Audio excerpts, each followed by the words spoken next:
Radio new টাউনের স্টলে এই মুহূর্তে পেয়ে গেছি সত্যম রয় চৌধুরী মহাশয়কে, যিনি এসএনইউ এর চ্যান্সেলর, টেকনো গ্রুপের ফাউন্ডার, লেখক। স্যার, আপনাকে ভেরি ওয়ার্ম ওয়েলকাম জানাই আমাদের রেডিও নিউ টাউনের তরফ থেকে। এই বইমেলার সাথে যুক্ত কত বছর ধরে? প্রায় 40 বছর। মানে বইমেলা মনে হয় এটা হচ্ছে 47th ইয়ার নাকি, 47th বুক ফেয়ার। আমার 40 বছর বুক ফেয়ার, মানে যেদিন প্রথম বুক ফেয়ার এসেছিলাম আজকে থেকে প্রায় 40 বছর তো হলোই। তখন তো স্টুডেন্ট ছিলাম। বইমেলা জাস্ট যেভাবে সবাই ঘুরতে আসে এখন যা দেখছি, ইয়াং ছেলেমেয়েরা স্কুল কলেজ থেকে যেমন আসছে, আমরাও সেইভাবেই আমি এসেছিলাম। সেখান থেকেই শুরু। তারপরে বইমেলার সঙ্গে যুক্ত হয়ে যায় বিভিন্নভাবে, এবং সেখানে একটা অনেক আগে ওই সময়টাতে, এটা বলছি আমি তোমাকে 89, 88 এই সময়টাতে, তখন আমাদের ছিল the institute of computer engineers India, techno India তখন ছিল না। এবং তখন বুক ফেয়ার বইমেলার তরফ থেকে আমাদেরকে বলা হয়েছিল আমরা যদি একটা ইনফরমেশান সেন্টার করি, কম্পিউটারাইজড ইনফরমেশান সেন্টার। এই যে গেটটার মুখেই একটা আমাদের কাউন্টার থাকতো, সেখানে আমরা কম্পিউটার বসাতাম, অনেকগুলো ছাত্রছাত্রীরা থাকতো সেখানে, যারা বইমেলা ঘুরে দেখতে চায় ওদেরকে ওখান থেকে ইনফরমেশান দেওয়া হতো, কোন স্টলে কী আছে, কোথায় যাবে, কোনটা কোন দিকে ডিরেকশান, এগুলো ওখান থেকে গাইড করা হতো। তা এইভাবেই বইমেলার সঙ্গে যুক্ত হয়ে যায়। আর প্রতি বছর বইমেলা আসা মানেই, আমি তো মনে হয় এই 40 বছরে প্রতি বছর ইনাগোরেশনে তো থেকেইছি, এবং 4-5টা দিন বইমেলাতে মানে সারাদিনই কাটিয়েছি, এরকম আমার মনে হয়। আপনি তো এই বুক ফেয়ারের সাথে যেরকম কলকাতা ইন্টারন্যাশনাল বুক ফেয়ারের সাথেও জড়িত, আবার নিউ টাউন বুক ফেয়ারের সাথেও জড়িত, তো সবটা মিলিয়ে আপনার ফিলিংস বা ভাবনা, মানে বা মানুষের কতটা ভালোবাসা পেয়েছে সেই তখন থেকে এখনও অবধি, সেটা যদি একটু বলেন। অ্যাকচুয়ালি বইমেলা মানেই একটা মানুষের, সব স্তরের মানুষের, সব রকম মানুষের, মানে এখানে সেই স্কুলের ছেলে মেয়ে থেকে শুরু করে মানে অনেক বয়স্ক মানুষের ভালোবাসার জায়গা।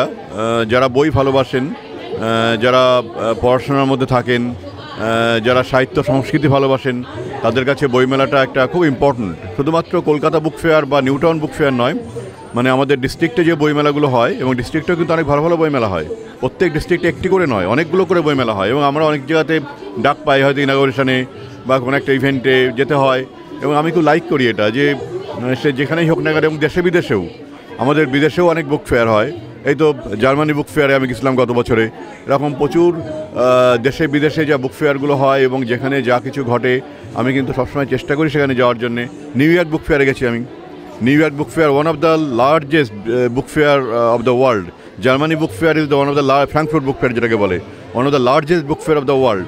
আমি অনেক বুক ফেয়ারে গেছি, কিন্তু আমার কিন্তু মন পড়ে থাকে এই কলকাতা বুক ফেয়ার, এই কলকাতা ইন্টারন্যাশনাল বুক ফেয়ার, আর এখন হয়েছে নিউ টাউন বুক ফেয়ার। এবং নিউ টাউন বুক ফেয়ার তো যেদিন থেকে শুরু হলো আমি সেদিন থেকে ইনভলভ।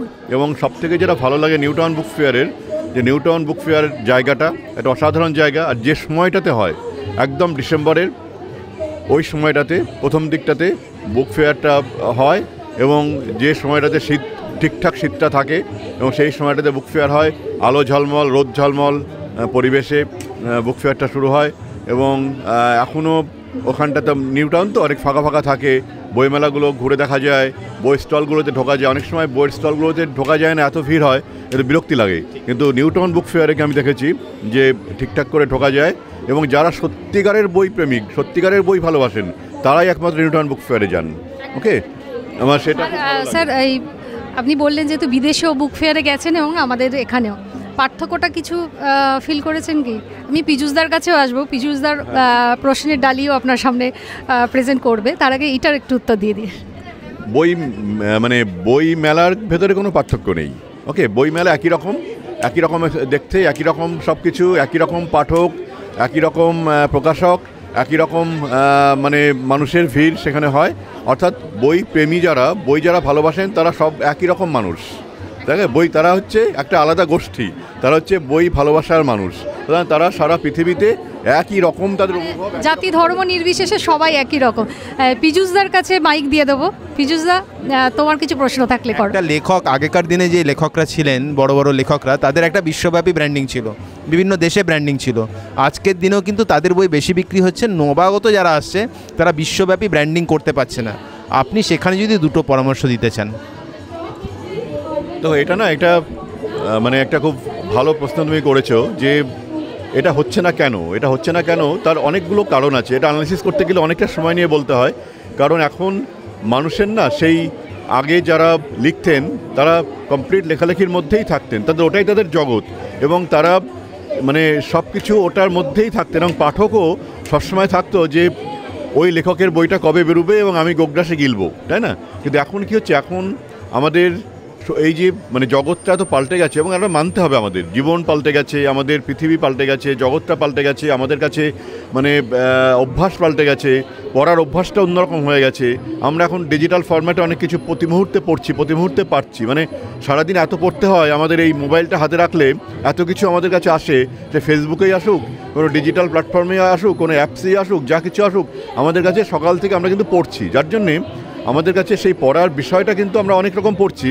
কিন্তু আগে যেমন কি আমরা একটা বই হাতে নিয়ে সেটা না শেষ হওয়া অবধি অন্য কিছু পড়ার কথা ভাবতাম না, এখন কিন্তু সেই হ্যাবিটটা আমাদের চলে গেছে, যার জন্য এখন যারা লিখছেন তারা কিন্তু যে খারাপ লিখছেন তা নয়, কিন্তু মানে আগে যারা লিখতেন সাহিত্যিক বলতে তারা সাহিত্যই করতেন, এখন কিন্তু তারাও কিন্তু অনেকটা চেঞ্জ হয়েছেন, তারা কিন্তু তাদের অন্য মানে কর্মের মধ্যে দিয়ে তার মধ্যে আবার লেখালেখির ব্যাপারটাও রাখছেন। ওকে, এটা আমার কাছে আমার মনে হয় যে এই প্ল্যাটফর্মগুলো পাল্টে যাওয়া এবং আমাদের অভ্যাসটা পাল্টে যাওয়ার জন্য এটা ঘটছে, কিন্তু এটা লেখকের কোনো দোষ নেই, যে লেখক যে তার ব্র্যান্ডিং নিয়ে মানে সারা পৃথিবীতে তার কদরটা করে নিতে পারছেন না, তার কারণ কিন্তু তিনি নন, তার কারণ হচ্ছে আমাদের পাঠ্যাভ্যাস।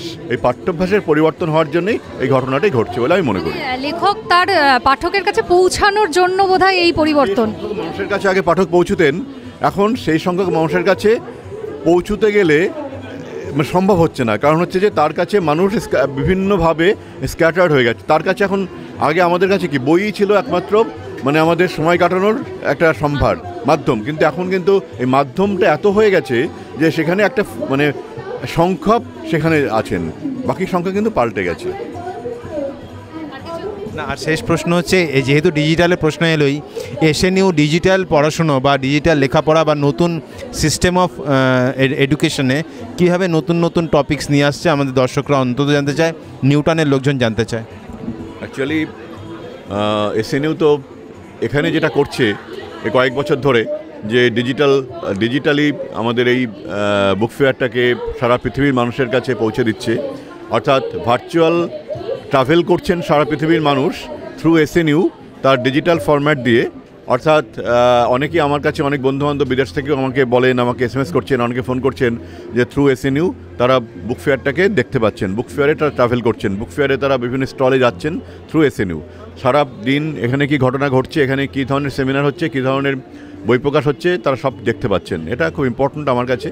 এবং নিউটাউন বুক ফেয়ারেও এই ঘটনাটা, এবং পীযূষও এটার সঙ্গে খুব ইনভলভ, এবং পীযূষ নিজেও এটাকে অনেক বেশি এক্সপার্ট এটাতে। সুতরাং এটা মানুষের কাছে পৌঁছে দেওয়াটা একটা ভালো লাগার ব্যাপার, এবং সেটা পীযূষ যেমন করছে, এসএনইউ তেমন করছে। এবং এসএনইউ ডিজিটালি অনেক অ্যাডভান্স, কারণ হচ্ছে যে যখন এই কোভিডটা শুরু হলো তখন আমাদের কাছে প্রথম এসএনইউ যেটা করতে পেরেছিল, যে তার ইমিডিয়েটলি স্টুডেন্টদের কাছে ডিজিটালি পৌঁছে যাওয়া, যে বাড়িতে বসে আছে তারা কোভিডের জন্য বাইরে বেরোতে পারছে না, ইমিডিয়েটলি তাদের লেকচারগুলোকে তাদের কাছে পৌঁছে দেওয়া।